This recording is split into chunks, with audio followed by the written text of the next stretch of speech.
Okay, so g'day, and welcome back to the Pre-Decimal Coin channel. Actually, I just make some videos on pre-decimal coins, mostly Australian. Today we have a United Kingdom half crown. So how can you tell it's a half crown? Well, basically you can tell by the size of the coin. So a half crown is 32 millimeters, so it's, if you're in Australia, it's nearly similar in size to an Australian 50-cent coin. If you're in the United Kingdom, it's larger than a £2 coin, and it's silver. And this one's the 1888 version. So the half crowns always has the coat of arms, which, as you can see, this one's well circulated, but you can pick out some details. So we have the harp of Ireland, the one line of Scotland, and the three lines of England. So one of these would represent England and Wales. So as you can see, there is no dragon that the Welsh used. And okay, so going around, we have Honi soit qui mal ye pense. I can't read Latin, but it just means shame on he who thinks evil of it. Evil of what? I don't know.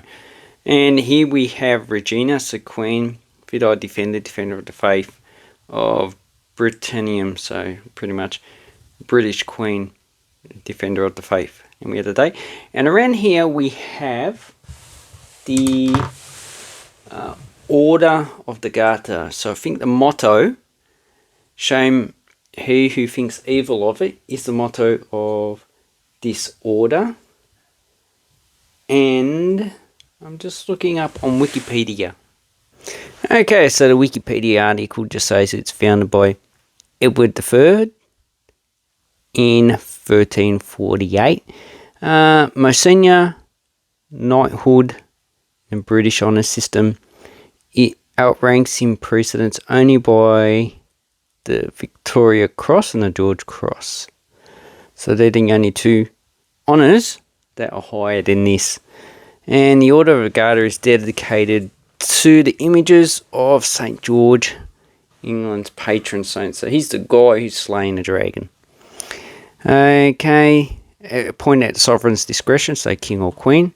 Typical main recognition, national contribution, services to the crown. Okay, membership of the order is limited to the sovereign, the Prince of Wales, no more than 24 living persons or champions. Okay, so basically it's just an in thing. It's a list of founding knights. So George III crowned himself, say, yeah, I'm the best, look at me, I've got a shiny little trinket around my neck. Thomas Wales. And members, so looks like King Charles is the Prince of Wales, a member, always. Emperor Taisho from Japan after the 1902 alliance. Well, that's very interesting. So they don't have to be UK citizens, they can be anyone pretty much. Blah, blah, blah, blah. Okay. David White, Garter, Principal King of Arms. So most of these people, I'm looking for who are the actual members now. So they will come and go. Okay. List of current knights and ladies of the Garter. So they can be male or female. So Prince Alexandra. Pretty much just a family thing. Duke of York. Yeah, whatever. Duchess of Gloucestershire. So really, it's really just a bullshit system for people in power just to make themselves feel special. Queen Margrethe of Denmark, King of Sweden, King of Spain, King of Netherlands, King of Japan, King of Norway, King of Spain again, the current King of Spain, Emperor of Japan, blah blah blah blah. And Prime Minister. So I don't see anyone who hasn't had some type of power. Oh, wait. Lady Mary Peters, Olympic gold medalist. Okay, Lord Lieutenant of Belfast. So she probably got it after become Lord Lieutenant. Anyway, okay. Lloyd Webber. Okay, so here, what is it? Oh, Cats? Was it Cats or some opera anyway? Impressionist musician theatre. So it can include people who are not famous. Well, no, they're famous, but they're not born of royalty. So this is actually the collar of the order. So on the trinkets they wear around their necks, which I can't find much information of it. But it looks like it's roses from England. It's probably got 4 keys representing. Is it 4 keys or 4 something? Probably representing Wales, Ireland, Scotland, and England. Okay, so that's the Tudor rose, and it is a mantle.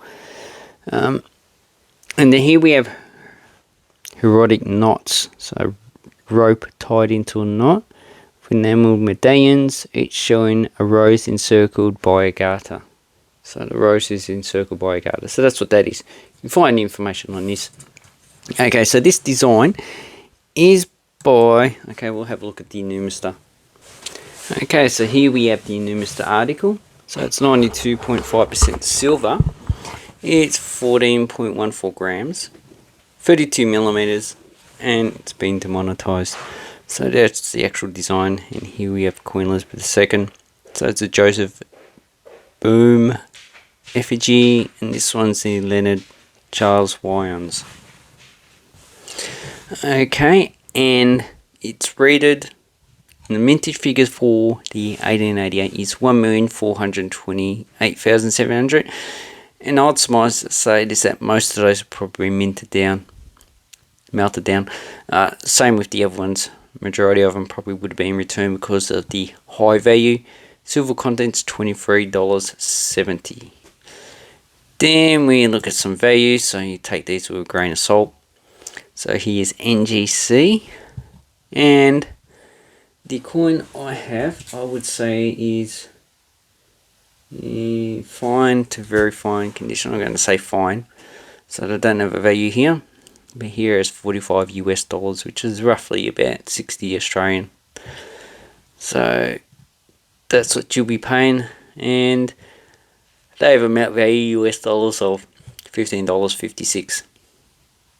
With all the prices are pretty much the same. So really, NGC, these prices for NGC are not really realistic. Obviously NGC doesn't know the market of most coins, so they just slab all these at the same value. Then we have all coin values. So this is probably, I'd take about half of this value, but £14. See, that one's probably lower than melt value these days in UK pounds. So UK pounds roughly equivalent to US dollars, roughly more equivalent to euro. So that's probably the minimum you'll be paying, which is about $28. But that coin that you see, I sold for $70, and I see none of them really sell for less than 50. So really, you're not going to get a coin under $50. So anyway, this coin sold for $70. Plus you have to take away the eBay fees, so you're talking about 15%, which is roughly about $10. So $60. And on eBay, that's probably the lowest you're going to find these coins at. You might be able to get one about $50, but it should be in a lower grade. Anyway, the effigy is actually quite nice. You can see you can't see much of the ear, so this one's fairly worn condition. So, but these ones are pretty good to have if you have a uncirculated coin collection. Anyway, thank you very much. Have an awesome coin and banknote collecting time, and take care.